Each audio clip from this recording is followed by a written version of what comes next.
to their houses, collect. Each person had 5 minutes to collect their things, few things, and come back. When those 6 people came back, 6 others. 200 people had to go to their houses and get some things. After I asked some of my friends, did you go to your house already? He says, I have nothing to collect because his house was like this. But anyway, I went to my house. My house was not burned. And I gathered some things with 5 minutes, as I said. And then we couldn't go to our cars. We had to, the government had sent us buses, and we were loaded on the buses and drove to Eilat. We couldn't go in our cars. What did you think? What did you want to say? We got the 1 minute. I'll tell you my story. I didn't tell you my story yet, so I can tell you a little bit of my story. By the way, if we're talking about taking things, all of what I'm wearing, everything except for the socks, is donations. Everything, even the watch. So my little story is that 6:35 a.m. we ran to the safe room with a missile alert. We heard the second color red second missile attack alarm. My daughter ran outside to get our dog in, and luckily my cell phone was right next to the door. So she grabbed the cell phone and the dog. She came back to the safe room. We closed the door. She says, "Mom, I hear shooting." I says, "Come on, you're imagining." A minute later, my neighbor sent a WhatsApp in our neighborhood.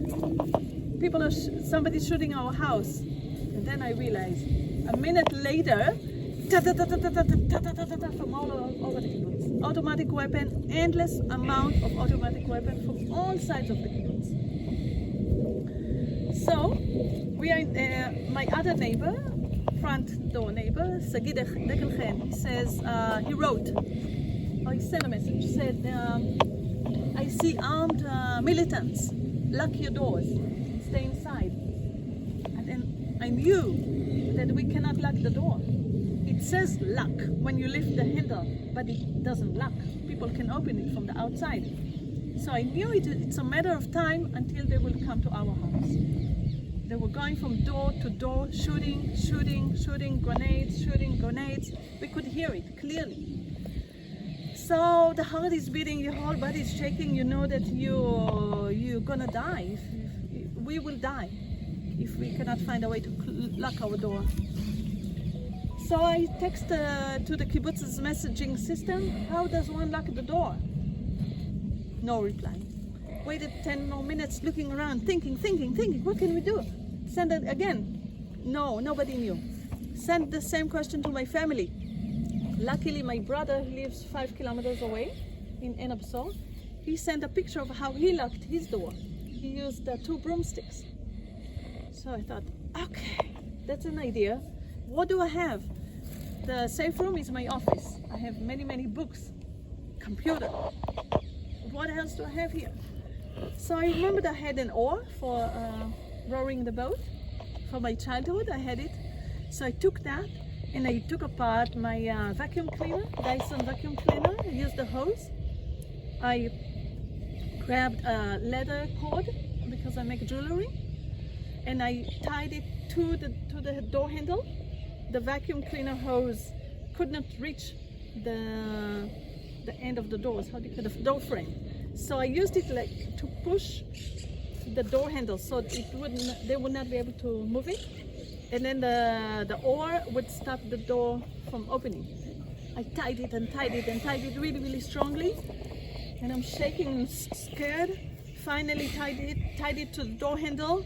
And then I started piling books because we were hiding right in front of the door. I thought if they break it open, they have automatic weapon, they will kill us. So let me put some books. Maybe it will slow down the bullets and we will just be injured, not die. The first books I grabbed were 2 huge books of the rise and fall of the Third Reich. And jokingly, I told my daughter, I hope Hitler will save us this time. And I put it, and I put a lot of books. I made like a wall of books, and we crawled under the table. Everything dark, of course. This was trying to be quiet. Not a single sound will be made, because if they hear us, they will come right away to our house. So this was all whispering, and we crawled under the table and hoped for good. We started seeing the messages from the other people in the kibbutz that they're killing. Somebody saying they're burning our house. Can somebody come and help us? Or I haven't heard from my daughter. Please, somebody go to check with her. Or the other one, that neighbor, that guy, somebody shot me. I'm bleeding. Somebody else said my husband is bleeding to death. If nobody will come, he will die. So we see all these messages, and all this time, all this time, and the RPGs also. We could hear them passing next to our house, like this, very scary. Anyway, finally at 10:34, they opened the door. They didn't have to break it open because it was open. We let the dog in earlier. We heard first they shot all around the house with automatic weapon outside. Then they opened the door with all the shouting, very loud men's voices, very loud Arabic. Broke many things in the house. We could hear them shouting, breaking, and we were still hoping that they would not reach the safe room door, but eventually they did. And they tried to open, they were shouting, banging it and getting angry and shouting again, and we were so afraid, and we were sure that they will break open. We were holding hands under the table, dark, and my daughter says to me, "Mom, I love you, I appreciate everything you did for me." And I said to her how much I love her, and we're just saying goodbye words to each other, and they continued like this about 8 minutes, and we just said goodbye words to each other. Finally they gave up, and they moved on to breaking more of the house, and then moved to my neighbor's house, same, breaking the door, going in, breaking the houses. We could hear because we share a wall. And next, the front door neighbors, when they were a little bit far, we had the courage to come out from under the table, and with our cell phone looking, and we saw that this is a little bit wiggly now because they were trying so hard. So being a silversmith, I had silver string. I took the string, the silver string. I found 2 little holes in the door frame. So I then took a silver string and I put it in and out. You know, it's very simple, sounds very simple when you're shaking and afraid, and doing it in normal light is difficult, but doing it in dark and shaking and afraid is more difficult. Tied it with a silver string, tied the door handle towards the door frame to give it an extra strength. And but we were sure that they would not come because but the door was left open, everything is destroyed, why would anybody come again? But an hour later, they came again, and again shooting, and again breaking, and again they reached the door, tried, couldn't. Like this, they tried 5 different times. Eventually, at 6 in the evening, 5:30, somebody from the kibbutz said he was rescued by the military. He asked me, "Are you okay? Did the military come and save you?" I said, "No." So he's sending somebody to rescue us, some soldiers. So then 5 to 6, I heard Hebrew, very calming voice. Says, "My name is Tal, I'm from the army, you're okay?" Which unit? I don't know if I can say.